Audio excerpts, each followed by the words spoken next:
Bonjour à toutes et à tous, j'espère que vous allez bien. Je m'appelle Inès Manaï et je vous souhaite la bienvenue à ce webinaire qui va porter sur la revue S2.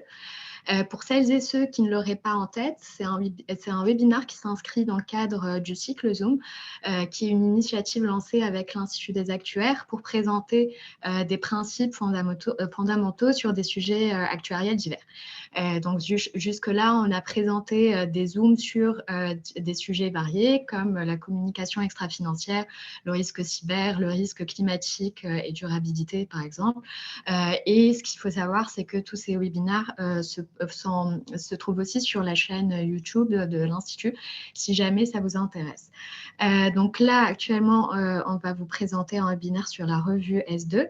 Si vous avez des questions, n'hésitez pas à les poser au fur et à mesure au niveau du chat. On essaiera de faire des petites pauses durant le webinaire pour y répondre. Et je vais procéder à la présentation de nos intervenants et intervenantes par ordre alphabétique. Donc, en premier, Charles-Henri Carlier. Charles-Henri a travaillé 8 ans pour les pouvoirs publics, à la CPR puis au Trésor, avant de rejoindre en 2021 la compagnie d'assurance vie Optimum Vie. Bienvenue Charles-Henri. Parmi nous également, Juliana Kovaci-Pomerlo. Juliana s'appuie sur une expérience de 15 ans dans le secteur de l'assurance, à la fois en entreprise et en conseil. En 2020, Juliana a fondé Clip Advice, qui est un cabinet de conseil spécialisé en actuariat, gestion des risques et transformation. Juliana est également membre de la commission prudentielle et responsable du groupe de travail impôts différés sous solvabilité 2. Bienvenue Juliana. Se joint à nous également Sylvain Détruveau. Sylvain a 9 ans d'expérience en conseil chez Optimind. En tant que senior manager, il intervient principalement auprès des acteurs de l'assurance vie et de la prévoyance sur des problématiques actuarielles et organisationnelles autour des chantiers multinormes et ALM. Sylvain est également membre de la commission prudentielle de l'Institut des actuaires. Bienvenue Sylvain. Et enfin, Mathieu Schneider. Mathieu est diplômé de l'ENSAE, actuaire depuis 2016 et manager chez Exium Partners depuis 3 ans. Mathieu a principalement travaillé sur des problématiques de tarification en assurance construction, de modélisation ALM au sein de différentes directions des risques et plus récemment sur des problématiques de modélisation de risque de crédit balois.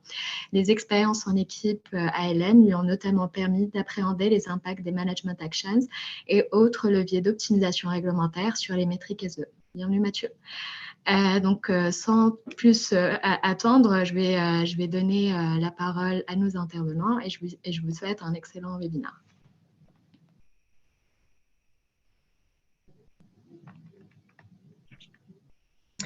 Merci Inès. C'est moi qui vais ouvrir le bal avec quelques slides pour comprendre le cadre général de ce qu'on appelle la revue 2020 de Solvabilité 2. Alors, au risque de revenir sur un certain nombre de choses que plusieurs d'entre vous connaissent déjà bien, je vais quand même le faire pour qu'on ait une vision globale et qu'on comprenne bien de quoi on parle.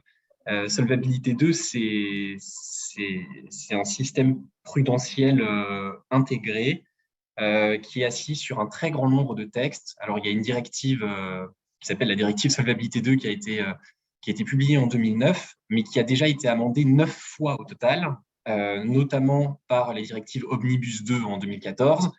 Elle s'appuie sur un règlement délégué de la Commission qui date de 2014, qui lui aussi a été amendé 9 fois, et sur un grand nombre de textes d'implémentation de niveau inférieur, donc des ITS, des RTS et puis aussi des guidelines.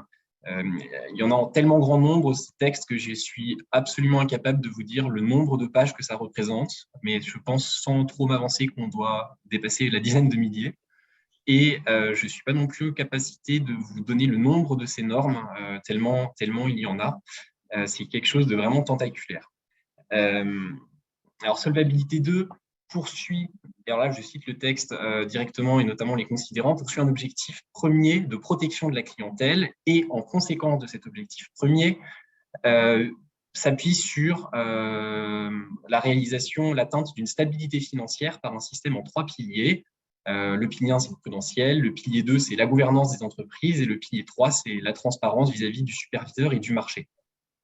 C'est quelque chose de très vaste, qui touche énormément des activités des entreprises d'assurance et en lequel 13 directives d'assurance qui préexistaient depuis les années 70 ont été refondus en un système intégré avec une directive, certes déjà amendée 9 fois, mais une directive unique. De très nombreux thèmes sont couverts. Hein, ça, c'est pas que le prudentiel, hein, c'est aussi le passeport européen, l'harmonisation des pratiques de commercialisation, etc.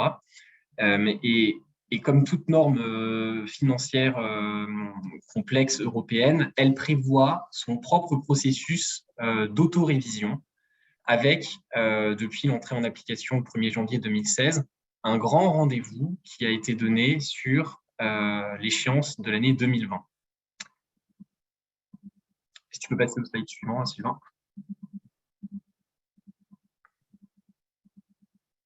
Merci beaucoup. Alors, ce grand rendez-vous, il est prévu à 4 endroits dans la directive amendée par Omnibus 2.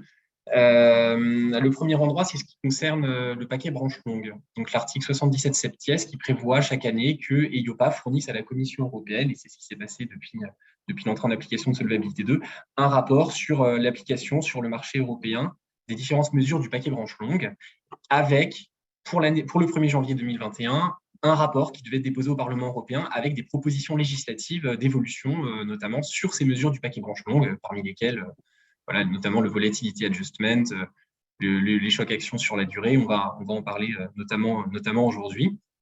On avait aussi un article qui prévoyait une révision sur le SCR et notamment les chocs du SCR de marché, un article qui donnait un rendez-vous en 2021 aussi sur le MCR, et puis aussi un article avec un rendez-vous en 2018 sur le contrôle de groupe, son renforcement et son harmonisation. Tout ça devant être accompagné de propositions législatives.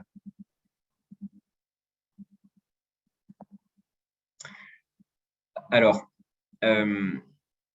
pour ça, les propositions pourront pas naître d'une an et devant nécessiter des travaux d'élaboration conséquents associant la place, des études et du chiffrage. Les travaux ont en réalité été lancés le 11 février 2019 par un courrier de la Commission européenne adressé à EIOPA, un call for advice, où la Commission réclamait l'opinion d'EIOPA sur un certain nombre de sujets techniques. On va les voir au slide suivant. Cet appel à consultation de l'EIOPA par la Commission européenne a déclenché du coup au niveau européen des travaux de propositions qui ont associé toutes les autorités de supervision coordonnées par l'EIOPA et également la place, puisque les propositions qui étaient mises sur la table et qui étaient investiguées par EIOPA ont fait l'objet de plusieurs consultations techniques, d'études d'impact, de collecte de données.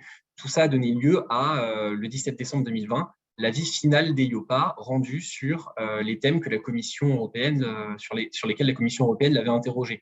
Donc évidemment, c'était trop tard le 17 décembre 2020 pour que la Commission européenne ait le temps de fournir ses propositions législatives au Parlement pour le 1er janvier 2021, 13 jours plus tard. Donc, voilà, évidemment, le Covid était rentré à provoquer un décalage de calendrier. Donc, la proposition finale de la Commission européenne en termes d'évolution législative n'a été publiée que le 22 septembre dernier, en 2 directives, une directive générale de révision de Solvabilité 2 et une nouvelle directive sur le rétablissement et la résolution en assurance. Aujourd'hui, on va vous parler que de la première des 2 directives, hein, on ne va pas parler de résolution et de rétablissement en assurance. Aujourd'hui, ces 2 directives sont en cours de discussion au trilogue. Alors, elles sont passées déjà par le Conseil de l'Europe, sous présidence française de l'Union européenne. Et maintenant, elles sont en première lecture au Parlement européen pour un calendrier que je ne connais pas et qui n'est pas détaillé sur le site de l'Union européenne.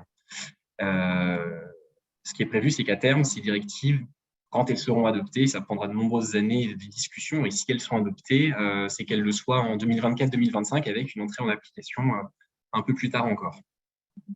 Alors, quels sont les thèmes qui sont abordés dedans? Alors, il y a les thèmes légaux qui étaient prévus dans la revue, donc on a vu il y a 2 slides, hein, le paquet branche longue, le SCR de marché, le MCR et le contrôle de groupe. Mais au vu des remontées du marché et des objectifs que la Commission européenne a décidé d'intégrer dans la revue, les thèmes qui ont été abordés en considération par la Commission européenne avec l'appui d'EIOPA sont en fait en réalité au nombre de 19. Ça traite pas mal de prudentiel, notamment, on va vous faire un focus dans la présentation sur des thèmes qu'on a jugés importants pour le marché français, comme par exemple le choc action de long terme, ou alors la proportionnalité, comme on a un marché assez peu concentré avec beaucoup de petits acteurs en France. Mais aussi, on va faire un focus sur les thématiques qui sont les plus quantitatives, notamment le choc de taux, le volatility adjustment dynamique, etc. Voilà, et du coup, ce sont mes collègues qui vont présenter ces différentes thématiques. Bonjour à tous et à toutes et merci d'être présents aujourd'hui. Donc, je vous prie de m'excuser puisque pour des raisons de qualité de réseau, donc on n'a pas pu mettre la caméra donc pour la partie proportionnalité. Comme l'indiquait Charles-Henri tout à l'heure, donc cette revue de la solvabilité 2 donc est basée sur le bilan qui a été réalisé depuis l'entrée en vigueur de la norme, donc le 1er janvier 2016. Ce qui se passe, c'est que ce bilan a mis en évidence certaines limitations, dont entre autres un coût, une complexité qui sont jugées trop importantes pour les petits organismes qui sont souvent à profil de risque plus faible. Donc, pour pallier à cette limitation, donc la Commission donc, elle propose 2 grandes mesures concernant la proportionnalité. Première donc, concerne l'augmentation du seuil d'exclusion et la deuxième grande mesure concerne la création d'un nouveau profil de risque dit profil à risque faible. Donc, si on se focalise sur la première mesure, concrètement, les seuils d'exclusion sont revus à la hausse de la manière suivante. Donc, les niveaux des primes brutes émises donc, sont multipliées par 3, donc elles passent de 5 millions d'euros à 15 millions d'euros, et le niveau de provision technique, vision brute de réassurance sont multipliés par 2, elles vont passer de 25 millions d'euros à 50 millions d'euros. Donc, si on peut passer à la slide suivante.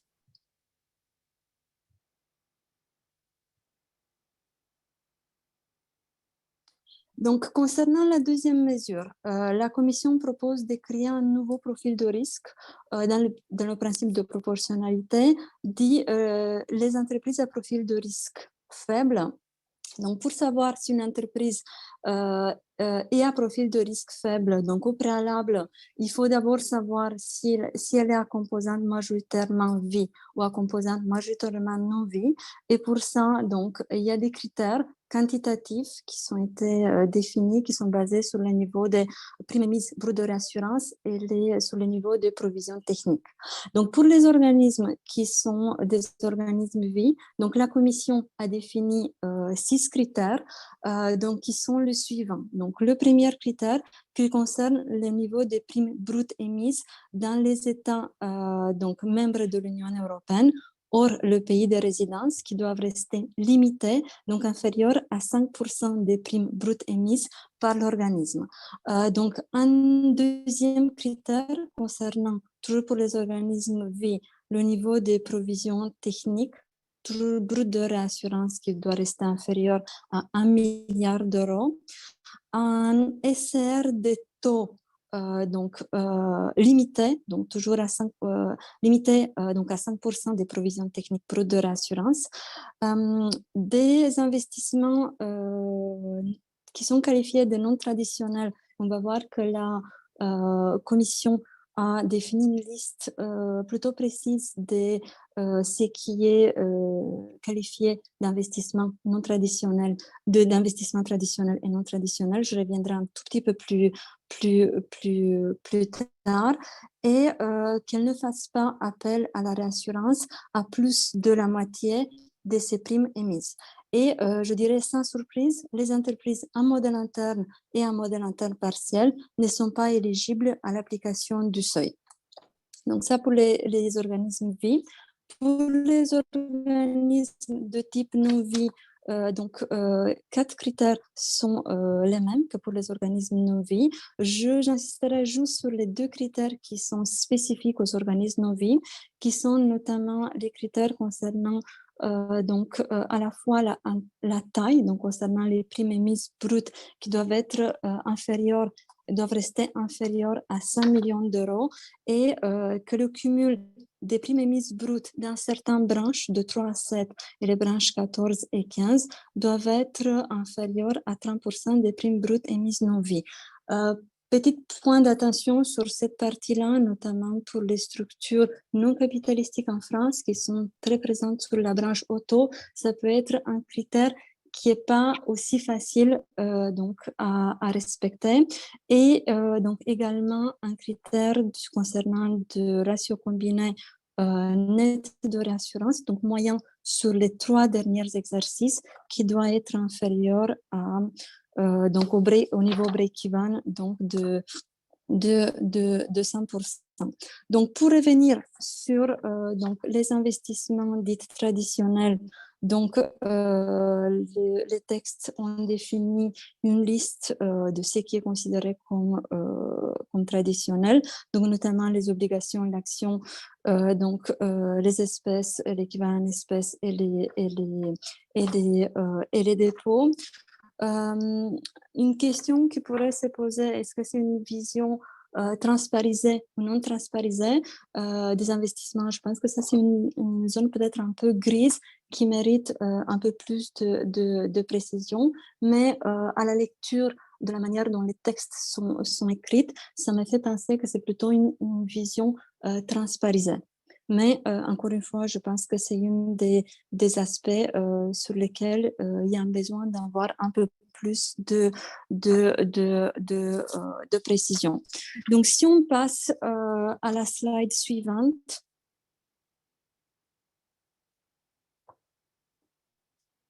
La Commission, elle modifie également les mesures de proportionnalité, notamment en ajoutant des nouvelles mesures qui sont dédiées aux organismes qui se sont qualifiés à organismes à profil de risque faible. Donc, les trois piliers sont concernés. Je vais vous donner plutôt la vue globale sans entrer dans tous les détails, notamment des seuils quantitatifs. Notamment concernant le pilier 1, ça concerne le calcul du best estimate, notamment la possibilité d'utiliser des méthodes déterministes pour calculer le niveau des best estimates. Donc, si le poids le coût des options et des garanties est limité.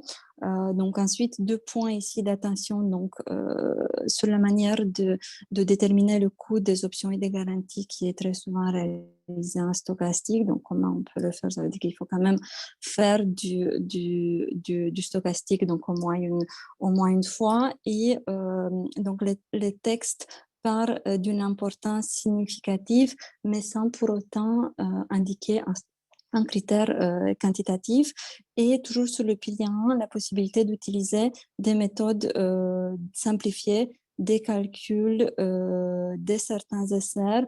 Donc, si le SR d'un module ou d'un submodule est inférieur à certains seuils. Concernant le deuxième pilier, c'est aussi certaines nouveautés, typiquement le fait que les fonctions clés peuvent être cumulées à l'exception de la fontaine, le fait que les politiques écrites peuvent être revues par la MSB uniquement une fois tous les 3 ans, donc au lieu d'annuellement actuellement, et le fait de pouvoir faire l'ORSA tous les 2 ans au lieu de le faire annuellement actuellement. Enfin, au niveau du pilier 3, le RSR pourrait être rendu uniquement tous les 3 ans et la possibilité de réaliser un SFCR réduit 2 années sur 3. Donc, toutes les entreprises qui sont qualifiées d'entreprises à profil de risque faible peuvent utiliser l'ensemble de ces mesures. Donc, contrairement aux autres entreprises qui, s'ils souhaitent utiliser une partie de ces mesures, doivent demander l'accord préalable du régulateur. De manière pratico-pratique, donc un organisme qui est en capacité de montrer son profil à risque faible donc doit notifier le régulateur, lui transmettre l'ensemble des preuves demandées. Donc le régulateur, donc la CPR, dispose d'un délai d'1 mois qui est donc pour s'opposer, et ce délai est de 2 mois. Les 6 premiers mois après l'entrée en vigueur des amendements.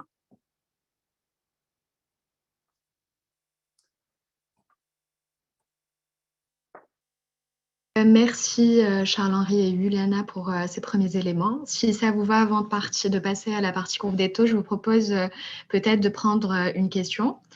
Donc, on a une question qui demande, en lien avec l'application des nouvelles mesures quantitatives, est-ce que l'EOPA a chiffré combien d'entreprises d'assurance mutuelle basculera dans un régime simplifié? C'est une bonne question qu'on s'est posée également en préparation.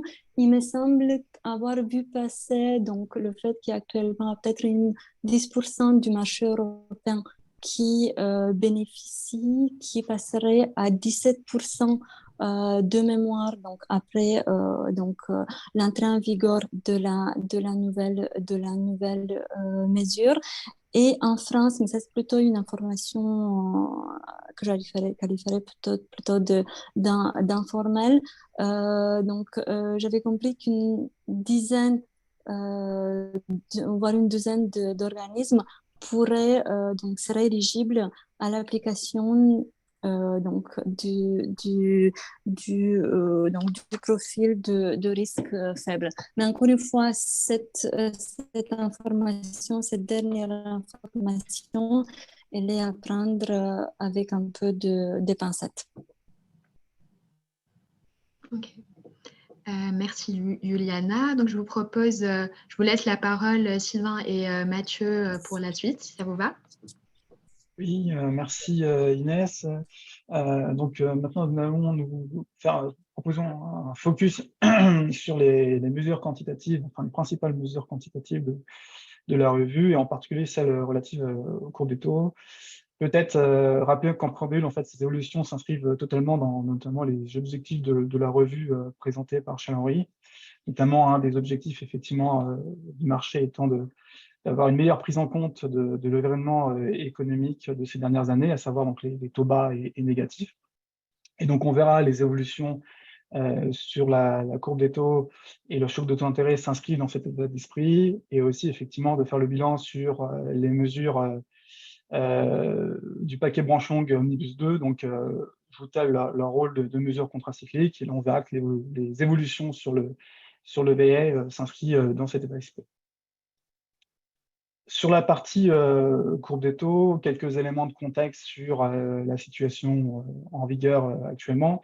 Donc, pour rappel, hein, la courbe des taux, ça désigne la structure par terme des taux d'intérêt sans risque permettant l'évaluation des provisions techniques S2, notamment au travers de l'actualisation des flux de trésorerie futurs. Et en fait, vous le savez assez bien, hein, cette courbe des taux sans risque, elle est communiquée mensuellement par l'EIOPA. Et en fait, ce qu'il faut savoir, c'est qu'elle est partiellement construite à partir de données de marché. En fait, il y a une méthodologie donc, qui est définie et qui est utilisée depuis l'entrée en vigueur de S2, qui consiste à en fait utiliser des taux de marché lorsqu'ils représentent des critères de volumétrie et de liquidité suffisants. Donc en fait, on utilise des taux swap légèrement retraités du risque de crédit jusqu'à la maturité 20 ans, qui est définie comme le LLP, qui définit la dernière maturité suffisamment liquide pour extraire des taux de marché et enfin une courbe des taux sans risque. Et bien entendu, comme les engagements des assureurs peuvent être très longs, notamment dans le cas de l'assurance vie, on a besoin d'avoir des maturités au-delà du LLP, et donc en fait toute la suite de la courbe est déterminée par ce qu'on appelle une méthode d'extrapolation pour construire jusqu'à des maturités suffisantes.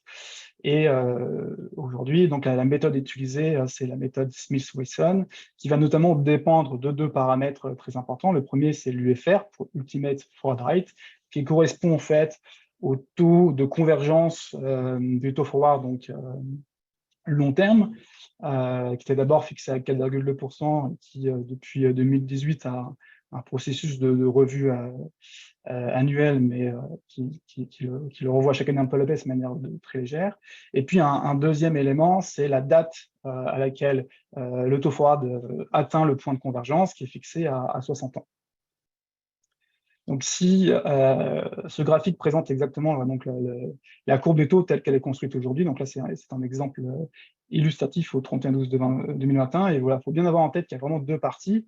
La partie jusqu'au LLP qui va se baser sur les taux swap de marché, avec tout de même des interpolations sur certains points, notamment les points mensuels, et puis la partie au-delà du LLP qui, elle, se base sur une extrapolation. Et donc sur l'UFR et le point de convergence à 60 ans.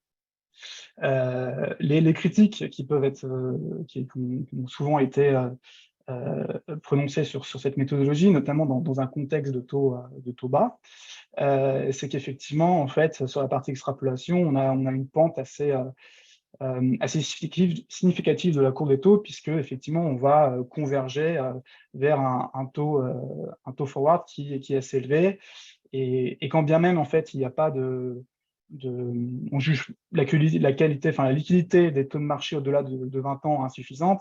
Si on observe les quelques produits de marché, les quelques taux de marché en fait au-delà de 20 ans auto-obtenus par extrapolation, on voit qu'effectivement les taux extrapolés sont largement sont sensiblement supérieurs, et donc conduisant à estimer une sous-évaluation des provisions techniques, notamment sur des engagements à long terme.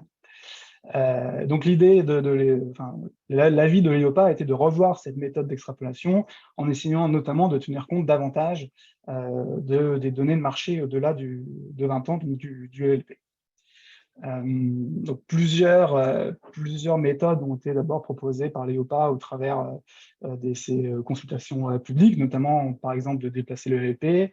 Et la méthode qui a été retenue par l'EIOPA dans son avis final est une méthode des points lissés, donc on va voir en quoi il s'agit, et qui donc va tenir compte des données de marché au-delà de 20 ans. Alors comment ça se présente? En fait, on a un point qui est le FSP, pour First Smoothing Point, qui va correspondre encore une fois à la maturité, vérifiant un critère de profondeur et liquidité raisonnable pour extraire des taux de marché.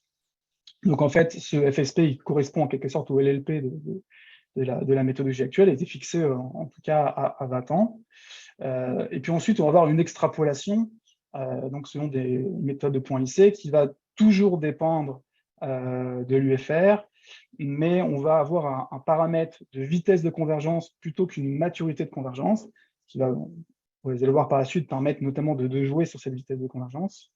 Et puis surtout, on va introduire un nouvel indicateur, le LLFR, pour Last Forward Rate, qui en fait un indicateur qui tient compte de données de marché au-delà du FSP, donc au-delà de 20 ans. Et donc c'est vraiment ce nouvel indicateur qui va tenir compte un petit peu des taux bas en fait dans l'extrapolation de la courbe de taux sans risque. Pour être un petit peu précis, donc l'objectif, c'est bien entendu de vous faire comprendre les principes et pas vous faire apprendre les formules. Mais voilà, ce qu'il faut savoir, c'est que le LLFR, donc cet indicateur, il est construit comme une moyenne pondérée de taux de forward, donc de marché, au-delà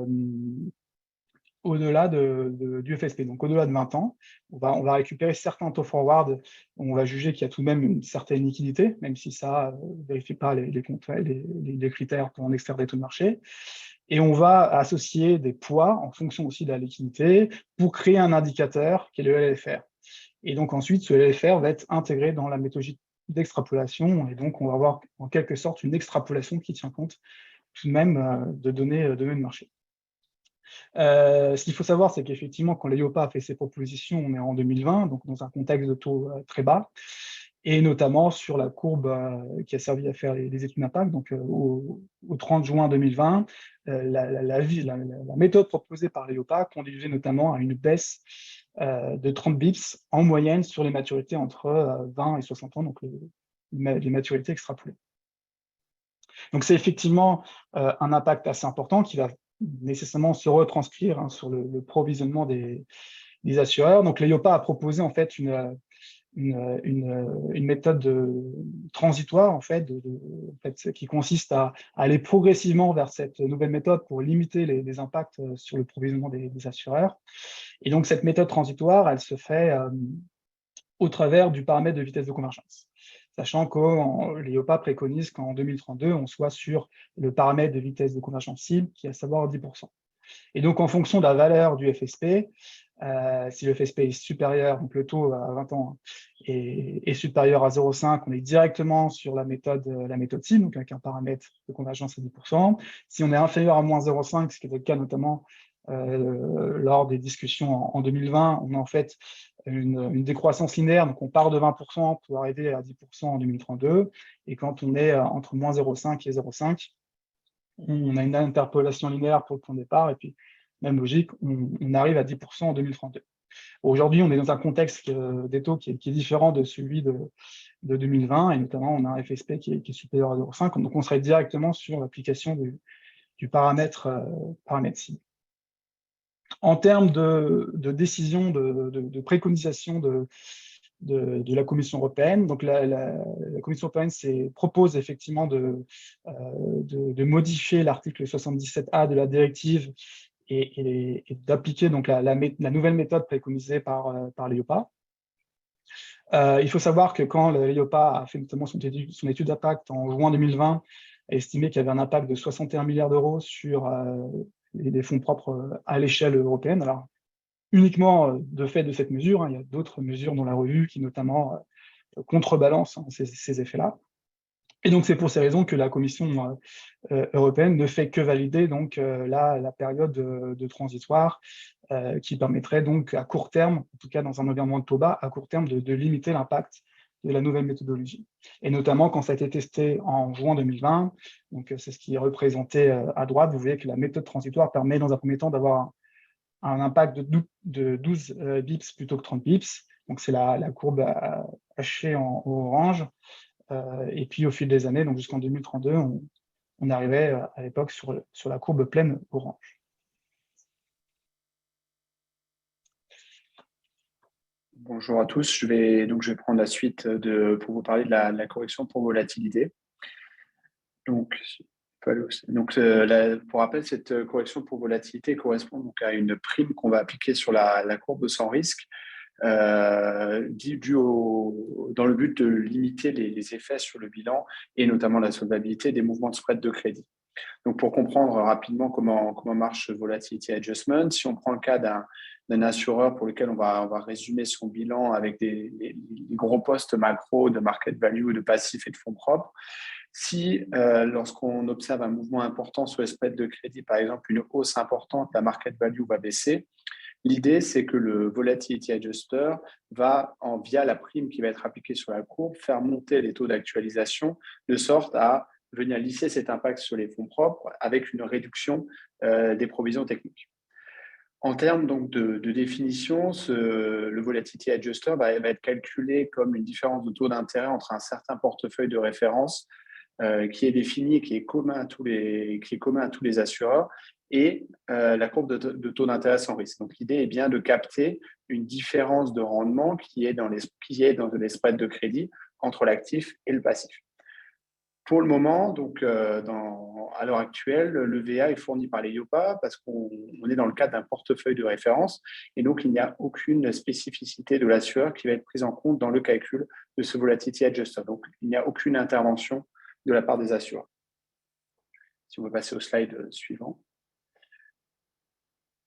Ce VA va avoir, donc la façon dont c'est fait, va amener quelques lacunes. En effet, le fait qu'on n'ait pas du tout spécifique à chaque assureur dans la façon de créer ce Volatility Adjuster va nous amener à avoir observé des fois un certain nombre de grandes volatilités sur les métriques de solvabilité des assureurs.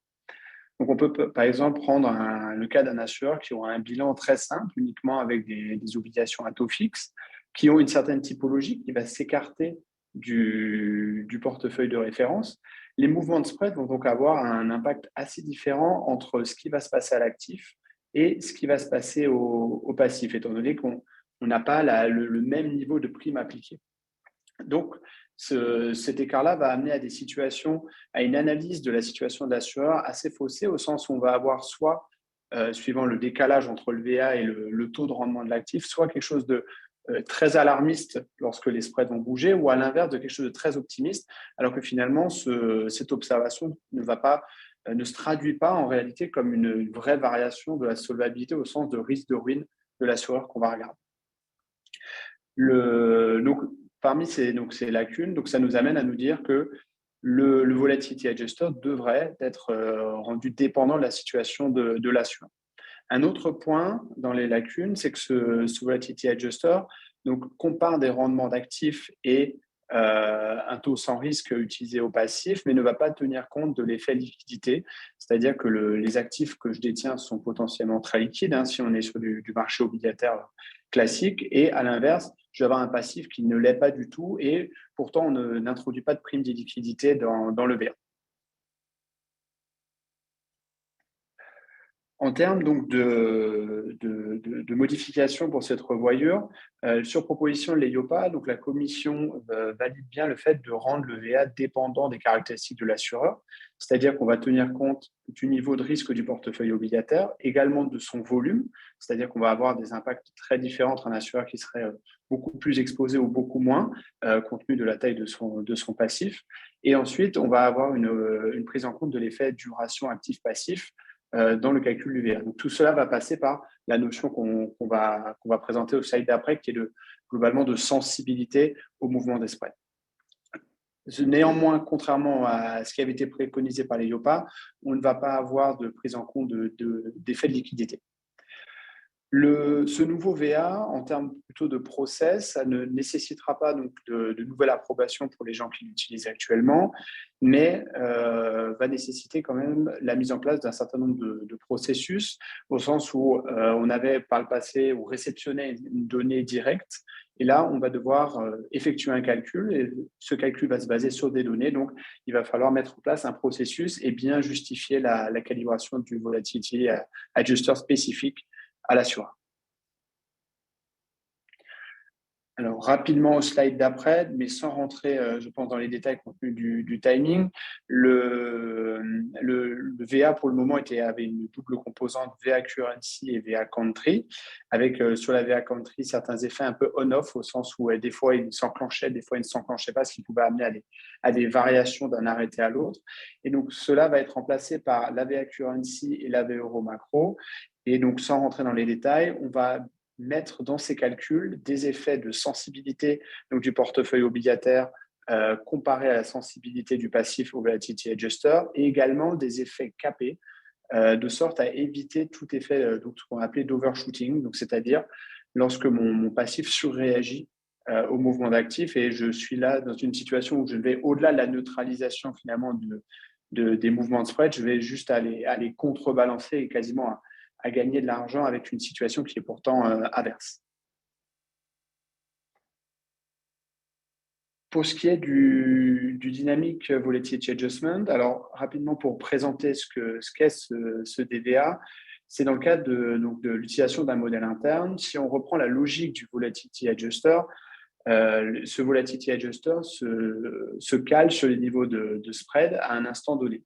Donc, lorsque l'assureur effectue un calcul en modèle interne, il se retrouve face à un besoin de projeter un grand nombre de situations du monde à un horizon 1 an. Et ces situations du monde vont correspondre donc à des chocs qui contiennent possiblement des chocs de spread. Donc, il apparaît assez logique de se dire que si je veux reproduire la situation de mes fonds propres à horizon 1 an, pour pouvoir chercher le bon niveau de quantile, il va falloir que dans chacune de ces situations, j'adapte le volatility adjuster à ce que devrait être le volatility adjuster si une telle situation se produisait. Si on passe au slide d'après, ce DVA à l'heure actuelle, finalement, va avoir les mêmes lacunes que le VA normal, c'est-à-dire que lorsque l'assureur va dans chaque situation du monde dans le cadre de ces calculs stochastiques, va projeter un niveau de VA, il va le faire en reproduisant une méthodologie qui a des faiblesses, étant donné qu'on a cette possibilité de phénomène d'overshooting et donc de mauvais ajustements entre actifs et passifs. Donc, il apparaît assez normal de se dire que le DVA va devoir finalement se mettre dans le pas du VA et être bien spécifique à l'assureur.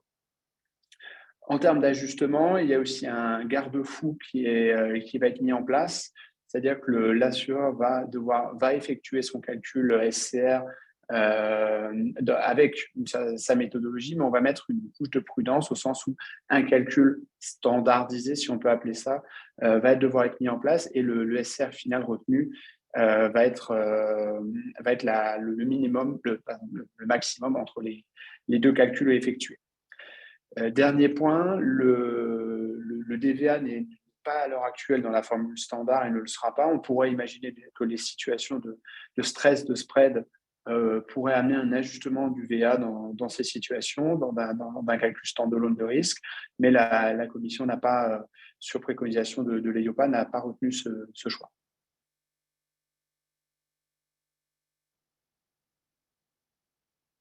Mais merci Mathieu. Nous allons maintenant aborder le cas du choc des taux d'intérêt. Donc là également, je replace des éléments de contexte mais que vous connaissez bien. Donc vous voyez très bien la structure de pieuvre du SCR et son approche donc, par module de risque et sous-module de risque. Dans le module de risque de marché, vous avez le sous-module taux d'intérêt, donc qui évalue la perte de fonds propres, qui serait la conséquence d'une variation des taux d'intérêt à la hausse ou à la baisse, et leur impact donc sur les actifs et les provisions techniques de l'assureur. Et donc, l'approche actuelle consiste donc en deux scénarios, un scénario à la hausse et un scénario à la baisse, qui est défini par l'application d'un choc multiplicatif qui dépend de la maturité sur la courbe de base, donc la courbe des taux sans risque. Donc on a vraiment le taux choqué, qui est le taux de la courbe de base, fois 1 plus le choc multiplicatif qui dépend de la maturité. Et de manière réciproque, sur les chocs de taux à la baisse, on a fois 1 moins le choc multiplicatif. Il faut savoir que dans les deux scénarios, il y a des planchers et des plafonds, notamment sur le choc à la hausse. En fait, il faut que, une fois le taux choqué, il faut que la variation entre le taux choqué et le taux de base ne soit pas supérieure à une variation de 100 bips. Et sur le choc à la baisse, on a en fait un plancher à 0, c'est-à-dire qu'on ne va pas choquer les taux négatifs. Bien entendu, la perte maximale est retenue est bien entendu le maximum entre les deux scénarios.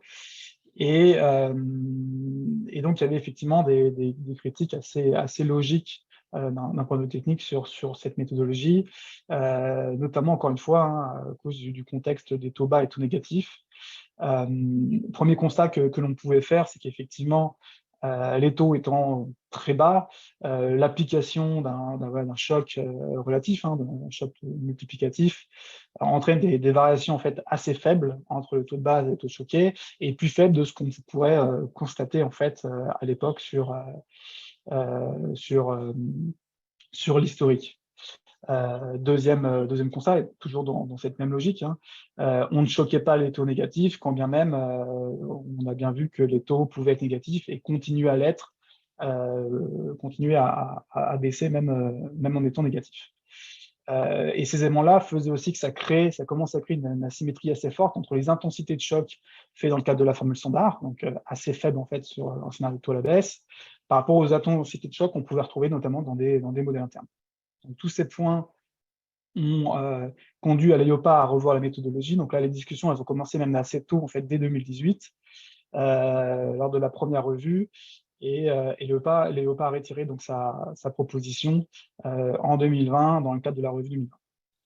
Donc la proposition de l'EIOPA, c'est d'ajouter, en fait, on a toujours donc un choc multiplicatif, mais auquel on va rajouter en fait un choc additif, que ce soit à la hausse ou à la baisse. Ce choc additif va permettre justement d'amplifier un petit peu les intensités de choc lorsque les taux en fait sont relativement faibles, et sur le taux à la baisse, ça va permettre également tout simplement de choquer les taux négatifs. Il faut savoir que, par contre, il y a toujours l'introduction d'un floor sur le choc à la baisse à moins 1,25%. Donc, le taux choqué ne peut pas descendre en dessous de ce niveau-là. Là, encore une fois, c'est un impact quand même assez significatif pour les assureurs. L'EIOPA avait proposé, donc, encore une fois, une période transitoire, donc cette fois-ci sur 5 ans. L'idée étant de calculer le SR tel que c'est fait, enfin, tel que l'est défini aujourd'hui dans les actes délégués, de calculer aussi avec la nouvelle méthode et chaque année de prendre 1/5 en fait, de la différence entre les deux méthodes. Donc, au bout de 5 ans, en fait, on a complètement basculé sur la nouvelle méthode. En ce qui concerne la décision de la Commission européenne, donc elle a validé l'approche préconisée par l'EIOPA dans son avis final, néanmoins partiellement. Pourquoi? Parce qu'en fait, elle propose à la Commission effectivement d'appliquer cette nouvelle méthodologie, mais uniquement sur la partie liquide de la courbe des taux sans risque. Donc, qu'est-ce qu'est la partie liquide, hein? C'est ce que j'ai présenté tout à l'heure. C'est donc toute la partie en fait, en dessous du FSP, donc la partie des maturités 0 à 20 ans. Donc là, on appliquerait la nouvelle méthodologie. Et ce que propose la Commission européenne dans ses textes, c'est par contre, à partir du moment où on dépasse le FSP, le point de liquidité, en fait, on va plutôt raisonner sur une extrapolation de la courbe des taux choqués. Donc, elle n'est plus déterminée à partir de la courbe des taux de base, mais c'est vraiment une extrapolation au-delà de 20 ans. Cette extrapolation étant celle préconisée dans le cadre de la courbe des taux de base. Donc, en fait, ce qu'on va avoir, c'est qu'on va avoir un UFR choqué à la hausse ou à la baisse, de plus ou moins 15 bips, et on va extrapoler sur la base de SR choqué. Alors, pourquoi cette proposition? C'est notamment pour limiter un petit peu les impacts, notamment sur le choc des taux à la baisse. Donc, c'est en tout cas, dans les conditions économiques sur lesquelles a travaillé l'EIOPA et la Commission. Donc, c'est ce que vous pouvez voir dans le graphique qui vous est proposé ici. Donc, vous voyez, si on regarde le choc de taux à la baisse, donc les courbes oranges, vous voyez que la préconisation, donc, le fait d'interpoler au-delà de 20 ans, donc la proposition de la Commission, qui est donc la courbe en pointillé orange, réduit un petit peu donc, la différence par rapport à la courbe de base et la proposition donc, de l'EIOPA, qui était la courbe orange pleine.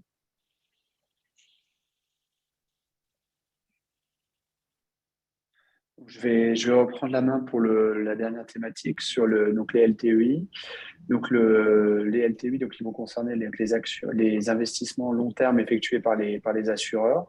Donc la revoyure part d'un constat assez général qui est déjà fait également pour la mise en place des FRPS, c'est que le cadre réglementaire actuel finalement est quand même valorise très peu les investissements long terme, notamment en actions, c'est-à-dire les pondérations, les niveaux de choc appliqués vont être très importants et cela va avoir un effet finalement assez délétère pour l'économie réelle, au sens où les assureurs, qui sont des investisseurs institutionnels, ne vont pas pouvoir finalement apporter du capital et financer des projets pour certaines entreprises.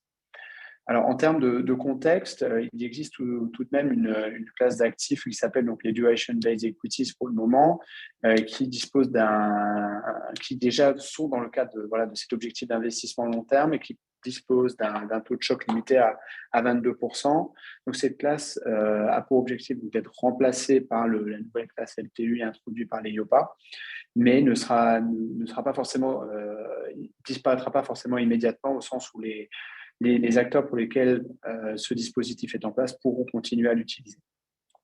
En termes de critères, à l'époque, ou jusqu'à présent, ce qui a été demandé, c'était une duration de passif de 12 ans ou supérieure et une politique d'investissement qui permettait de conserver ces titres sur le long terme, globalement en termes de demande.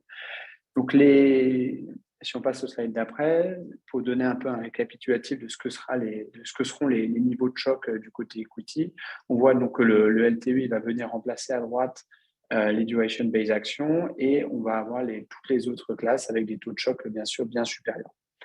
En termes de demandes pour pouvoir appliquer ce taux de choc limité, on va avoir un certain nombre de demandes qui vont finalement être assez facilement atteignables sur le fait que ces titres ne représentent pas plus que 50% du bilan ou que ces titres sont déjà détenus depuis plus de 5 ans.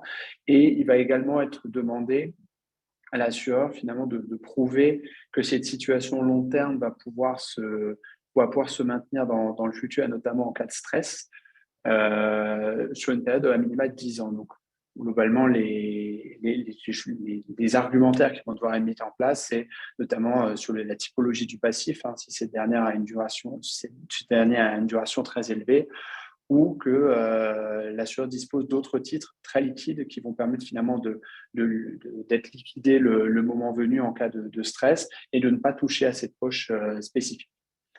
Un dernier commentaire sur ce slide, les taux de choc appliqués donc, sur les types 1 et 2 donc sont les taux de choc actuels avec un dampener situé donc un ajustement contracyclique à 0.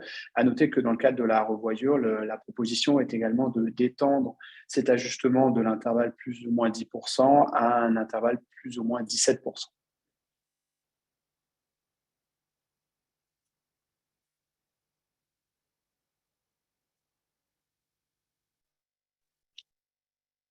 Peut-être qu'on peut prendre des questions avant la conclusion. Oui, bien sûr. Si ça vous va, on peut prendre 2 questions, une sur courbe des taux et une sur LTUI. Concernant la partie courbe des taux, donc on a une question qui s'interroge sur le choix des paramètres utilisés pour la construction de la courbe et plus particulièrement sur la date approximative de finalisation de ces choix de paramètres. Est-ce qu'on a une idée, et notamment il y a l'exemple cité sur la vitesse de convergence? Alors, il faut avoir en tête que le paramètre de vitesse de convergence, c'est effectivement le paramètre sur lequel on veut pouvoir jouer pour avoir une période transitoire. Parce qu'effectivement, plus le paramètre va être élevé, donc notamment quand il est à 20%, plus en fait on va diminuer l'impact qu'a la nouvelle méthodologie dans un contexte de taux bas par rapport à un paramètre à 10%. Donc en fait, ce paramètre A de vitesse de convergence, c'est un petit peu le levier pour la partie transitoire. Une chose est sûre, c'est que le contexte économique, notamment le contexte des taux, est aujourd'hui très différent de 2020. Donc ça fera sûrement partie intégrante des discussions, notamment en trilogue, parce que effectivement, il y aura peut-être plus ce besoin on va dire, de limiter l'impact qu'a la nouvelle méthodologie sur le provisionnement, parce qu'en fait, on est sur un contexte économique quand même différent aujourd'hui. Donc voilà, je parle de ce point-là sur effectivement ce paramètre-là, mais c'est un petit peu l'idée générale, c'est que effectivement, dès lors qu'on parle de mesures branches longues, eh bien, leur impact est très sensible au contexte économique. Merci Sylvain. Ensuite, une question sur LTUI peut-être. Donc, existe-t-il des limitations sur les LTUI en termes de garantie, vie ou non-vie? Donc, je suppose que la question vient demander si ce mécanisme sera uniquement applicable pour les assureurs vie. À mon sens, non, au sens où un assureur non-vie peut tout à fait justifier d'avoir cantonné une poche d'investissement long terme, par exemple en représentation de ses fonds propres, et de disposer d'actifs tout à fait liquides pour pouvoir payer les éventuels flux passifs en période de stress. Je pense qu'il est tout à fait possible de justifier ça. Ok, merci à tous les deux. Si ça vous va, on peut passer à la conclusion. Oui, donc en conclusion, donc vous l'avez compris, les travaux ont commencé maintenant depuis 3 ans, donc depuis début 2019, avec notamment voilà, beaucoup de consultations de l'EIOPA, donc deux consultations publiques auprès du marché, puis aussi des consultations plus informelles, vous vous en doutez.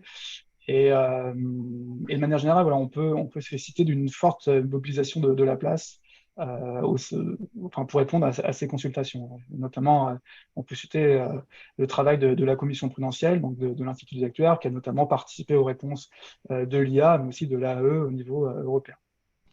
Il y a aussi eu des campagnes de collecte de données, notamment deux importantes menées en 2020, qui ont permis effectivement d'évaluer les impacts sur le marché européen et effectivement de tenir compte un petit peu de ces impacts dans l'avis final de l'EIOPA et aussi dans la proposition de la Commission. Peut-être plus du côté de la Commission européenne. Donc, effectivement, la Commission, elle s'inscrit dans la logique de ce qu'a proposé l'EIOPA. Elle n'a pas revu fondamentalement les propositions de l'EIOPA.